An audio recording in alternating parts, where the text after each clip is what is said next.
हनुमान परिवार। एक कहानी। बहुत समय पहले की बात है। अंजना नाम की एक सुंदर और धार्मिक महिला एक शांत नदी के किनारे तपस्या कर रही थी। वह एक तेजस्वी पुत्र की कामना कर रही थी जो शक्तिशाली और धर्मपरायण हो। उसकी भक्ति इतनी सच्ची थी कि चारों ओर का वातावरण भी शांत हो गया था। अंजना की प्रार्थना सुनकर वायुदेव प्रकट हुए। उन्होंने अपनी दिव्य शक्ति से एक चमकता हुआ फल अंजना को भेंट किया। वायुदेव ने मुस्कुराते हुए कहा कि उसका पुत्र न केवल बलवान होगा बल्कि हवा की तरह तेज और अमर भी होगा। कुछ समय बाद अंजना के घर में एक नन्हे बालक का जन्म हुआ। उसका नाम मारुति रखा गया। अंजना अपने नन्हे पुत्र को गोद में लेकर बहुत खुश थी। बालक की आंखों में एक अनोखी चमक थी और उसकी एक छोटी सी पूंछ थी जो उसकी चंचलता को दर्शाती थी।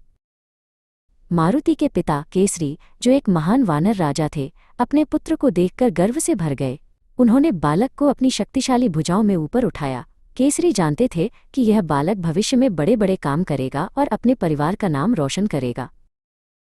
जैसे जैसे मारुति बड़ा हुआ, उसकी शक्तियां भी बढ़ती गईं।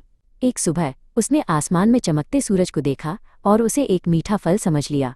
अपनी अद्भुत शक्ति के साथ वो एक ही छलांग में बादलों के पार सूरज को पकड़ने के लिए उड़ चला। केसरी ने मारुति को अनुशासन और आत्मनियंत्रण सिखाया। वे अक्सर जंगल के मैदानों में कुश्ती लड़ते और व्यायाम करते थे। केसरी ने उसे सिखाया कि असली ताकत दूसरों की रक्षा करने में है, न कि केवल अपनी शक्ति दिखाने में।